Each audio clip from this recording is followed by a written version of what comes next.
प्रिय स्टूडेंट, कैसे हो आप सब। आज हम पढ़ेंगे क्लास 9th के सब्जेक्ट साइंस के अध्याय नंबर 2 के कुछ इम्पोर्टेंट नोट्स। हमारे आसपास के पदार्थ शुद्ध हैं।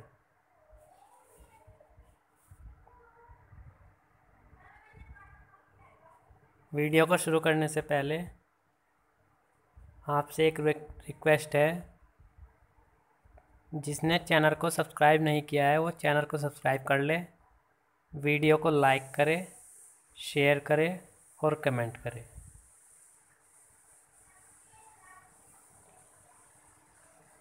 चलिए शुरू करते हैं।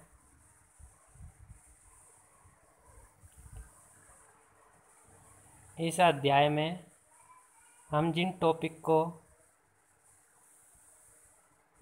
डिस्कस करेंगे उसमें नंबर 1 पे है क्या हमारे आसपास के पदार्थ शुद्ध है। नंबर 2 पे है मिश्रण के प्रकार। नंबर 3 पे विलयन और मिश्र धातुएं। नंबर 4 विलयन के गुणधर्म और सांद्रता। नंबर 5 संतृप्त विलयन और असंतृप्त विलयन। नंबर 6 विलयन और कोलाइडियल विलयन। नंबर 7 मिश्रण के घटकों का पृथक्करण। नंबर 8 परभाजी आसवन। नंबर 9 तत्व और नंबर 10 यौगिक व मिश्रण। नंबर 11 पे हम इसमें जो महत्वपूर्ण बिंदु इम्पोर्टेंट पॉइंट है उन्हें डिस्कस करेंगे एक नज़र में। अब चलिए शुरू करते हैं आज का लेक्चर। सबसे पहले हम देखते हैं कि जो हमारे साधारण व्यक्ति होते हैं, साधारण व्यक्ति के लिए शुद्ध का अर्थ होता है कि पदार्थ में कोई मिलावट न हो, लेकिन वैज्ञानिकों के लिए ये सभी वस्तुएं विभिन्न पदार्थों के मिश्रण हैं, अतः शुद्ध नहीं है। उदाहरण के लिए दूध, जल, वसा, प्रोटीन आदि का मिश्रण है। जब एक वैज्ञानिक किसी पदार्थ को शुद्ध कहता है तो इसका तात्पर्य है कि उस पदार्थ में मौजूद सभी कण समान रासायनिक प्रकृति के हैं। एक शुद्ध पदार्थ एक ही प्रकार के कणों से मिलकर बना होता है। मतलब एक जैसे प्रकार के जो कण होते हैं उनसे ही मिलकर हमारा एक पदार्थ बना हुआ होता है। ठीक है, तो शुद्ध पदार्थ रासायनिक भाषा में किसे कहते हैं? ठीक है, सभी कण समान रासायनिक प्रकृति रखते हो। ठीक है, अब देखेंगे मिश्रण क्या होता है। मिश्रण जिसे पदार्थ कहा जाता है एक या एक से अधिक शुद्ध तत्वों या यौगिकों से मिलकर बना होता है। मतलब जिसमें एक या एक से अधिक पदार्थ मिले हुए उसे मिश्रण कहते हैं। अवयवों की प्रकृति के अनुसार विभिन्न प्रकार के मिश्रणों का निर्माण होता है। इस तरह मिश्रण के कई प्रकार होते हैं। नंबर 1 समांगी मिश्रण। एक मिश्रण प्राप्त होता है जिसकी बनावट समान होती है। इस तरह के मिश्रण को हम समांगी मिश्रण अथवा विलयन कहते हैं। इस तरह के मिश्रण के कुछ अन्य उदाहरण हैं, जैसे जल में नमक और जल में चीनी। ठीक है, ये क्या हुआ हमारा समांगी मिश्रण है। जैसे हम जल में नमक घोलते हैं और जल में चीनी को घोलते हैं तो क्या प्राप्त होता है? एक समांगी मिश्रण प्राप्त होता है। अब देखेंगे हम विषमांगी मिश्रण। उनके अंश भौतिक दृष्टि से पृथक है। इस तरह के मिश्रण को विषमांगी मिश्रण कहते हैं। सोडियम क्लोराइड और लोहे की छीलन, नमक और सल्फर एवं जल और तेल विषमांगी मिश्रण के अन्य उदाहरण हैं। जैसे हम तेल को पानी में मिला देते हैं तो तेल ऊपर तैरता रहता है पानी के, तो ये क्या हुआ, हमारा विषमांगी मिश्रण है। अब देखते हैं विलयन क्या होता है। विलयन दो या दो से अधिक पदार्थों का समांगी मिश्रण है, जैसे नींबू जल। अब पढ़ते हैं मिश्र धातुएं। ये धातुओं के समांगी मिश्रण होते हैं जिन्हें भौतिक क्रिया द्वारा अवयवों में पृथक नहीं किया जा सकता। मतलब ये धातुओं के समांगी मिश्रण होते हैं जिन्हें भौतिक क्रियाओं द्वारा, मतलब छान कर, पहचान कर या किसी और तरीके से अलग नहीं किया जा सकता। लेकिन फिर भी मिश्र धातुओं को मिश्रण माना जाता है क्योंकि वे अपने घटकों के गुणों को दर्शाते हैं और पृथक पृथक मतलब अलग अलग संगठन रखते हैं। उदाहरण के लिए पीतल। पीतल में क्या होता है, जिंक लगभग कितना होता है 30% और कॉपर लगभग 70% का मिश्रण है। किसी विलयन को दो भागों विलायक और विलेय में बांटा जाता है। विलयन का वह घटक जिसकी मात्रा दूसरे से अधिक होती है, जो दूसरे घटक को विलयन में मिलाता है, उसे विलायक कहते हैं। जैसे हम क्या करते हैं, जैसे हम चीनी को पानी में घोलते हैं तो जो हमारा पानी है, जल है, वो क्या हुआ, हमारा विलायक हुआ। अब पढ़ते हैं विलेय क्या है। विलेय क्या होता है, विलेय वह है जो किसी पदार्थ में घुल जाता है और कम मात्रा में होता है, जैसे हमारी चीनी होती है, नमक होता है। विलयन का वह घटक प्राय कम मात्रा में होता है जो कि विलायक में घुला होता है, उसे विलेय कहते हैं। विलयन एक समांगी मिश्रण है। विलयन के कण व्यास में 1 nm मतलब 1 नैनोमीटर से भी छोटे होते हैं, इसलिए कि वे आँख से नहीं देखे जा सकते। अपने छोटे आकार के कारण विलयन के कण गुजर रही प्रकाश की किरण को फैलाते नहीं हैं, इसलिए विलयन में प्राप्त प्रकाश का मार्ग दिखाई नहीं देता है। अतः छानन विधि के द्वारा विलेय के कणों को विलयन में से पृथक नहीं किया जा सकता। विलयन को शांत छोड़ देने पर भी विलेय के कण नीचे नहीं बैठते, अर्थात विलयन अस्थायी होता है। किसी निश्चित तापमान पर उतना ही विलेय पदार्थ घुल सकता है जितने की विलयन की अक्षमता होती है। ठीक है, मतलब यह है कि जैसे हम जल में नमक को या चीनी घोल दें, क्या करते हैं, उसे हम छान के तो अलग नहीं कर सकते, या हम उसे क्या करते हैं, जब सांस छोड़ दे, जब भी हम चीनी या नमक नीचे नहीं बैठती, तो इसलिए क्या है, हमारा विलयन क्या होता है, अस्थायी होता है। ठीक है, अब पढ़ेंगे विलयन की सांद्रता। विलेय पदार्थ की वह मात्रा जो इस ताप पर संतृप्त विलयन में उपस्थित है, उसकी घुलनशीलता कहलाती है।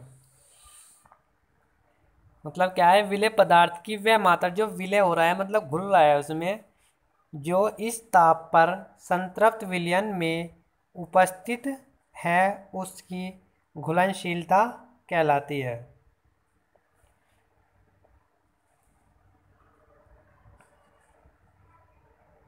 अब देखेंगे हमारा संतृप्त विलयन क्या होता है। निश्चित तापमान पर यदि विलयन में विलेय पदार्थ नहीं घुलता है तो उसे संतृप्त विलयन कहते हैं। क्या? निश्चित तापमान पर यदि विलयन में विलेय पदार्थ नहीं घुलता है तो उसे संतृप्त विलयन कहते हैं।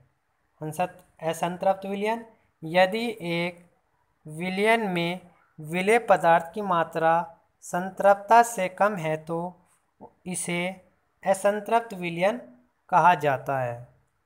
अब विलयन की सांद्रता निकालने का एक फॉर्मूला है यहाँ पर।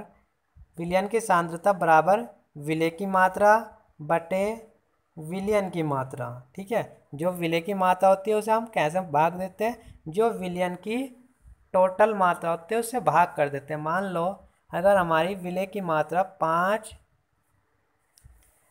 मिलीग्राम है और विलयन की मात्रा 50 मिलीग्राम है तो 5 को हम 50 से भाग कर लेंगे और हमारी विलयन की सांद्रता निकल के आ जाएगी।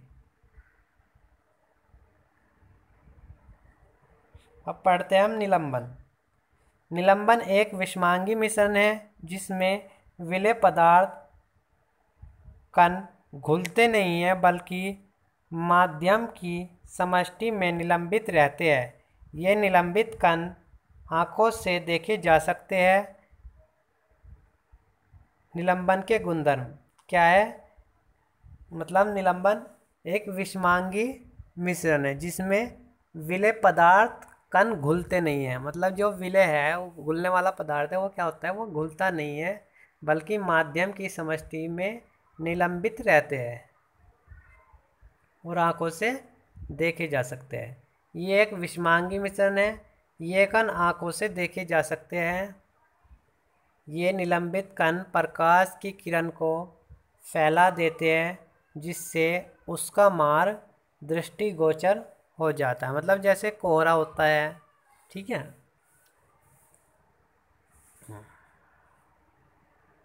अब आते हैं जब इसे शांत छोड़ देते हैं तब ये कण नीचे की ओर बैठ जाते हैं अर्थात निलंबन अस्थायी होता है। छानन विधि द्वारा इन कणों को मिश्रण से पृथक किया जा सकता है। अब बताते हैं कोलाइड विलयन। कोलाइडियल विलयन, कोलाइड के कण विलयन में समान रूप से फैले होते हैं। निलंबन की अपेक्षा कणों का आकार छोटा होने के कारण यह मिश्रण समांगी प्रतीत होता है, लेकिन वास्तविकता में विलयन विषमांगी मिश्रण है। जैसे दूध देखा होगा तुमने। ये क्या हमारा कोलाइडी विलयन है। कोलाइड के गुणधर्म, ये एक विषमांगी मिश्रण है। कोलाइड के कणों का आकार इतना छोटा होता है कि ये पृथक रूप में आँखों से नहीं देखे जा सकते। ये इतने छोटे होते हैं कि प्रकाश की किरण को फैलाते हैं तथा उसके मार्ग को, उसके रास्ते को दृश्य बनाते हैं, मतलब दिखाते हैं। जैसे हम क्या करते हैं, जब हमारे रूम होता है उस पर लाइट पड़ती है सूरज की तो उसकी दराज से एक रोशनी निकल के आती है, उसमें धूल के कण दिखाई देते हैं। वही है ये। जब इनको शांत छोड़ दिया जाता है तब ये कण तल पर बैठते हैं अर्थात ये अस्थायी होते हैं। ये छानन विधि द्वारा मिश्रण से पृथक नहीं किए जा सकते। अब आता है टिंडल प्रभाव। कोलाइड कणों के छोटे आकार के कारण हम इसे आंखों से नहीं देख पाते, लेकिन ये कण प्रकाश की किरण को आसानी से फैला देते हैं। प्रकाश की किरण का फैलाना टिंडल प्रभाव कहलाता है। टिंडल नामक वैज्ञानिक ने इसकी खोज की थी। एक कमरे में छोटे छिद्र द्वारा जब प्रकाश की किरण आती है तब वहाँ पर हमें टिंडल प्रभाव दिखाई देता है। जैसे मैंने बताया तुम्हें क्या होता है, जिधर से रोशनी आती है सूरज की, अगर उधर से कोई हमारे रूम में, हमारे कमरे में कोई छिद्र हो या कोई दराज हो, उससे क्या होता है, रोशनी आने लगती है, उसमें धूल के कण हमें स्पष्ट दिखाई देने लगते हैं। मिश्रण के घटकों का पृथक्करण प्राय प्राकृतिक पदार्थ रासायनिक तौर पर शुद्ध नहीं होते। मिश्रण से घटकों को पृथक करने के लिए विभिन्न प्रकार की विधियां प्रयोग में लाई जाती हैं। पृथक करने से मिश्रण के प्रत्येक घटक के बारे में जानकारी प्राप्त करना और प्रयोग में लाना सुगम हो जाता है। विषमांगी मिश्रण को साधारण भौतिक क्रिया द्वारा पृथक किया जा सकता है। जो हमारे विषमांगी मिश्रण होते हैं उन्हें साधारण भौतिक क्रिया द्वारा पृथक किया जा सकता है, जैसे हाथ से चुनना, छन्नी से छानना, जो हम प्रतिदिन व्यवहार में लाते हैं। कभी कभी मिश्रण से घटकों को पृथक करने के लिए, मतलब अलग करने के लिए, विशेष तकनीकों का प्रयोग में लाया जाता है। अब आता है वाष्पीकरण। आ चुका है कि वाष्पीकरण क्या होता है। रंग वाले घटक डाई को नीले अथवा काले रंग की स्याही से पृथक करना वाष्पीकरण विलायक से विलेय पदार्थ को वाष्पीकरण की विधि के द्वारा पृथक कर सकते हैं।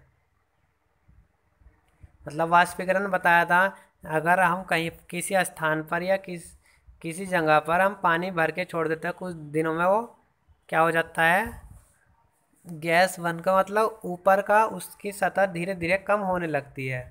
तो ये क्या है, हमारा वाष्पीकरण हो रहा है, पानी धीरे धीरे घट रहा है। तो उसमें क्या होता है, जो हमारी सतह वाले कण होते हैं वे उनमें अत्यधिक गतिज ऊर्जा आ जाती है, जिससे वे क्या कहते हैं, गैस में परिवर्तित हो जाते हैं।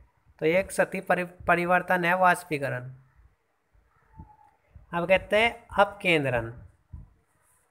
कभी कभी द्रव में मौजूद ठोस कण इतने छोटे होते हैं कि ऐसे मिश्रण को अपकेंद्रण द्वारा पृथक किया जाता है, मतलब अलग किया जाता है। अपकेंद्रण एक विधि है। अपकेंद्रण मतलब केंद्र पर कोई एक केंद्र होता है, उस पर कुछ घुमाया जाता है।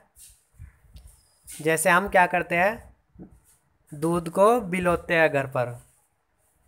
जब ऐसे मिश्रण को तेजी से घुमाया जाता है तब भारी कण नीचे बैठ जाते हैं और हल्के कण ऊपर ही रह जाते हैं। अपकेंद्रण के अनुप्रयोग क्या होते हैं, जांच, प्रयोगशाला में रक्त और मूत्र की जांच में, डेयरी तथा घर में क्रीम से मक्खन निकालने की प्रक्रिया में, कपड़े धोने की मशीन में भीगे हुए कपड़ों से जल निचोड़ने में। अब पढ़ते हैं दो अघुलनशील द्रवों के मिश्रण को पृथक करना। दो अघुलनशील आपस में नहीं मिलने वाले द्रव अपने घनत्व के अनुसार विभिन्न परतों में पृथक हो जाते हैं। ठीक है, इनका क्या है, जैसे इनका अनुप्रयोग क्या है, तेल तथा जल में अघुलनशील मिश्रण को पृथक करने में, धातु शोधन के दौरान लोहे को पृथक करने में। ठीक है, अब पढ़े द्वारा, जिसने पूरा चैप्टर पढ़ा होगा ये जाके चैनल पे, तो उसकी समझ में पूरा कंप्लीट आ जाएगा अब जा, और याद भी हो जाएगा।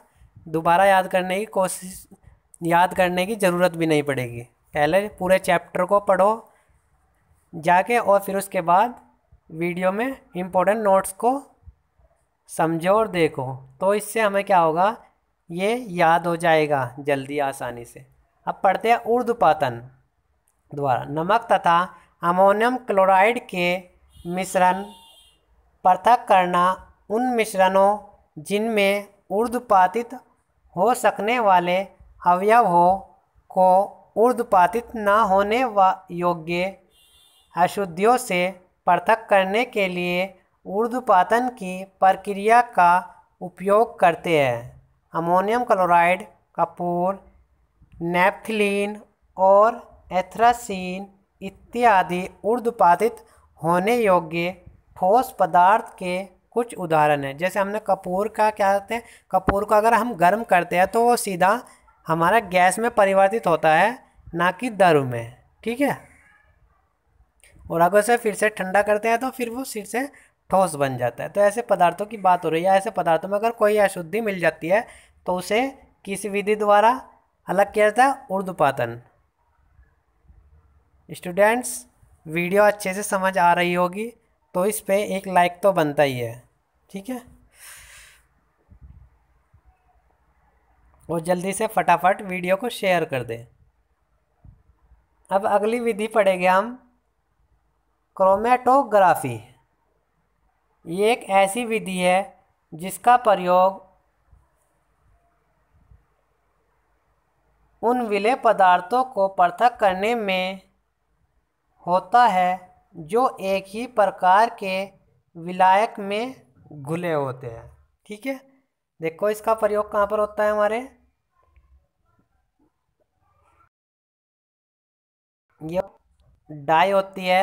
डाई में रंगों का पृथक करने में, प्राकृतिक रंगों से पिगमेंट के पृथक करने में, रक्त से नशीले पदार्थों को पृथक करने मतलब अलग करने में, खून से नशीले पदार्थ जो हम खा लेते हैं उन्हें अलग करने में इसी के द्वारा होता है ये। अब होता है आसवन। इसका उपयोग ऐसे मिश्रण को पृथक करने में किया जाता है जो विघटित हुए बिना उबलते हैं तथा जिनके घटकों के क्वथनांक के मध्य अधिक अंतर होता है। अब पढ़ते हैं परभाजी आसवन। दो या दो से अधिक घुलनशील द्रवों जिनके क्वथनांक का अंतर 25 केल्विन से कम होता है के मिश्रण को पृथक करने के लिए परभाजी आसवन विधि का प्रयोग किया जाता है। उदाहरण के लिए वायु से विभिन्न गैसों का पृथक्करण तथा पेट्रोलियम उत्पादों से उनके निश्चित घटकों का पृथक्करण। इसका उपकरण साधारण आसवन विधि के समान ही होता है, केवल आसवन फ्लास्क और संघनक के बीच एक परभाजी स्तंभ का प्रयोग किया जाता है। ठीक है। जो हमारी वायु होती है उससे हम क्या कहते हैं, वायु हमारी कई गैसों की मिश्रण होती है, जैसे हमारी ऑक्सीजन, नाइट्रोजन, आर्गन और अन्य गैसें होती है। ठीक है। तो उन्हें अलग अलग करने में इस विधि का प्रयोग किया जाता है। और हमारे पेट्रोलियम उत्पाद होते हैं, जैसे पेट्रोलियम होता है उससे क्या क्या निकलता है, हमारे प्राकृतिक गैस निकलता है, पेट्रोल निकलता है, डीजल, केरोसिन आदि निकलते हैं। ठीक है। उससे उसका भी शोधन इसी विधि के द्वारा होता है, परभाजी आसवन की। अब तत्व क्या होते हैं।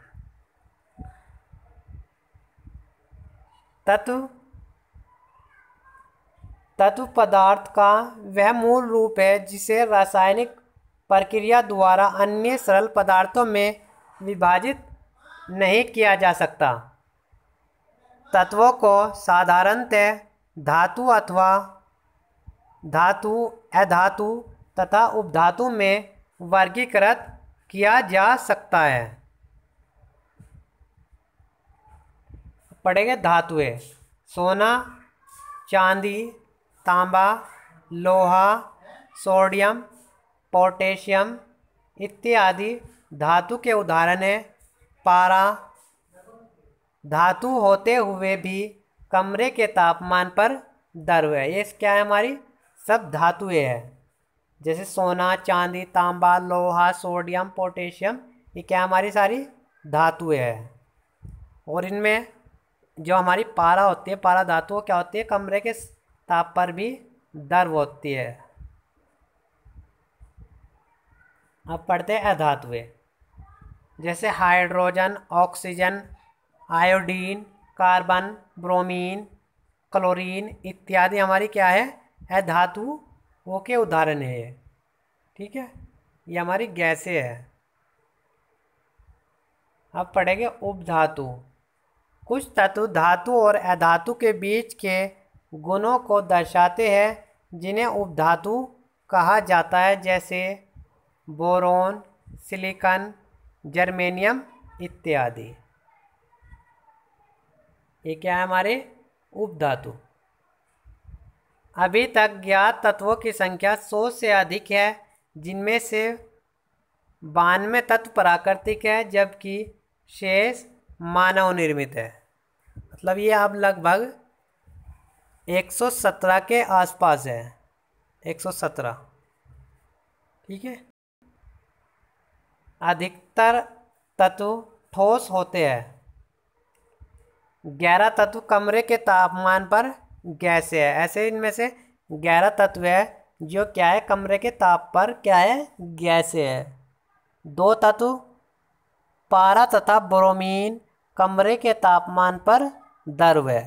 ये सामान्य ताप पर ही क्या है, द्रव अवस्था में होते हैं, पारा और ब्रोमीन। गैलियम तथा सीजियम तत्व कमरे के तापमान 303 केल्विन से कुछ अधिक तापमान पर द्रव अवस्था ले लेते हैं।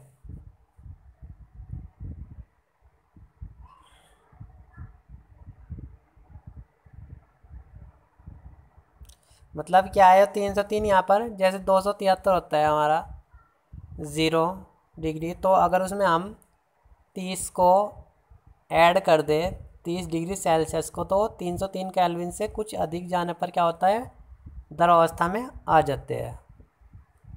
अब तक मिश्रण और यौगिक में अंतर पड़ेंगे। तत्व या यौगिक केवल मिश्रण बनाने के लिए मिलते हैं, किंतु किसी नए यौगिक का निर्माण नहीं करते हैं। मिश्रण का संगठन परिवर्तनीय होता है। मिश्रण उसमें उपस्थित घटकों के गुणधर्मों को दर्शाता है। घटकों को भौतिक विधि द्वारा सुगमता से पृथक किया जा सकता है। ठीक है, ये क्या थे मिश्रण के। और यौगिक क्या होता है, यौगिक के गुणधर्म, तत्व क्रिया करके नए यौगिक का निर्माण करते हैं। नए पदार्थ का संगठन सदैव अस्थायी होता है। नए पदार्थ के गुणधर्म पूरी तरह से भिन्न होते हैं। घटकों को केवल रासायनिक या विद्युत रासायनिक प्रक्रिया द्वारा ही पृथक किया जा सकता है।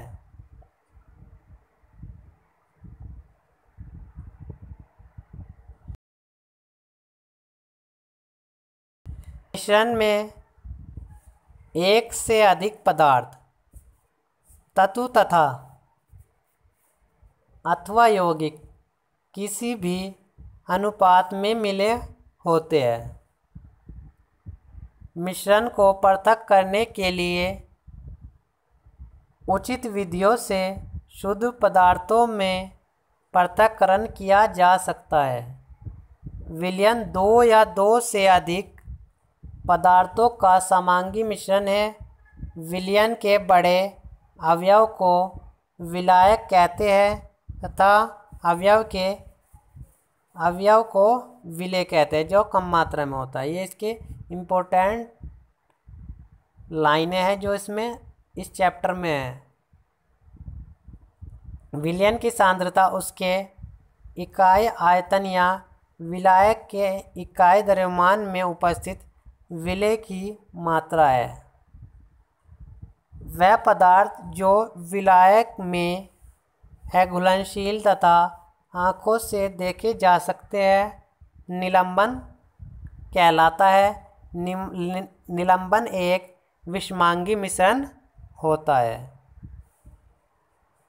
कोलाइड एक विषमांगी मिश्रण है जिसके कणों का आकार इतना छोटा है कि उन्हें सरलता से देखा जा सकता है, किंतु इतना बड़ा है कि जो हमारा कोलाइड है, कोलाइड क्या है, एक विषमांगी मिश्रण जिसके कणों का आकार इतना छोटा है कि उन्हें सरलता से देखा नहीं जा सकता, ठीक है, किंतु इतना बड़ा होता है कि प्रकाश का फैलाव कर सकने में सक्षम होते हैं। मतलब जो होता है इनके आकार इतना छोटा होता है कि आंखों से दिखाई नहीं देते, लेकिन इतना बड़ा भी होता है कि ये प्रकाश का फैलाव कर देते हैं। कोलाइड उद्योगों में तथा दैनिक जीवन में महत्वपूर्ण है। विलेय कणों को प्रशिक्षित प्रावस्था कहते हैं और विलायक जिसमें ये पूरी तरह से वितरित रहते हैं उसे परिक्षेपण माध्यम कहते हैं। शुद्ध पदार्थ तत्व या यौगिक हो सकते हैं। तत्व पदार्थ के मूल रूप होते हैं जिसे रासायनिक क्रिया द्वारा सरल पदार्थों में विभाजित नहीं किया जा सकता। यौगिक वह पदार्थ है जो दो या दो से अधिक तत्वों के स्थिर अनुपात में रासायनिक रूप में संयोजन से निर्मित होता है। यौगिक के गुण उसमें निहित तत्वों के गुणों से भिन्न होते हैं, जबकि मिश्रण में उपस्थित तत्व और यौगिक अपने अपने गुणों को दर्शाते हैं। ये चैप्टर यहीं पर, इसके इम्पोर्टेंट नोट्स यहीं पर समाप्त होते हैं। अगर इसमें कुछ भी समझ ना आया हो, वीडियो में जाकर कमेंट करें और वहाँ पर पूछ सकते हैं, ठीक है। और अन्य पिछले चैप्टर 1 के नोट्स देखने के लिए डिस्क्रिप्शन में लिंक है, वहाँ से जाकर चेक करें। और पूरा चैप्टर पढ़ने के लिए भी डिस्क्रिप्शन में लिंक है, वहाँ से जाकर चेक करें। वहाँ आपको पूरी प्लेलिस्ट मिल जाएगी, डिस्क्रिप्शन में लिंक है। अब स्टूडेंट्स वीडियो को लाइक कर दो यार, और चैनल को सब्सक्राइब कर दो जिसने नहीं किया है, और अपने दोस्तों में ज़्यादा से ज़्यादा जो दोस्त उनसे ज़्यादा से ज़्यादा उनके पास तक पहुंचाए। ऐसी आसान भाषा में आपको समझाने की कोशिश कर रहा हूं, आपके लिए नोट्स तैयार करता हूं आसान भाषा में, जिससे आपको समझ में आ जाए। तो इसलिए वीडियो को ज़्यादा से ज़्यादा स्टूडेंट तक शेयर करते रहे, और वीडियो को लाइक कर दे ज़्यादा से ज़्यादा, और सब्सक्राइब जल्दी से जल्दी बढ़ाओ यार, फिर और अच्छी अच्छी वीडियो आएगी। और इसमें से जो इन चैप्टरों में से हमारे जो MCQ मतलब ऑब्जेक्ट टाइप क्वेश्चन होते हैं बहुविकल्पीय, वे भी आएंगे, और GK भी आएगी इसी चैनल पे। तो जल्दी से जल्दी शेयर करें और सब्सक्राइब कर दे चैनल को, अपने चैनल को यार प्यार से प्यार दो, जल्दी सपोर्ट, और जल्दी से जल्दी सब्सक्राइब करो और अपने दोस्तों में शेयर करते रहो। आपको एक सूचना और देनी थी। हमारी एक प्रिय स्टूडेंट क्लास 9 सना, जिसकी 29 मई को आकाशीय बिजली गिरने के कारण डेथ हो गई है। कृपया सभी स्टूडेंट जिसके पास भी ये वीडियो जाए, सना के लिए दुआ करें ज़्यादा से ज़्यादा, क्योंकि वो भी हमारे बीच से ही एक ब्रिलियंट स्टूडेंट थी वो, और आज हमारे बीच में नहीं है वो, तो उसे दुआ की ज़्यादा ज़रूरत है। उसके लिए जन्नत की दुआ करे कि जन्नत अता करे उसे ईश्वर अल्लाह।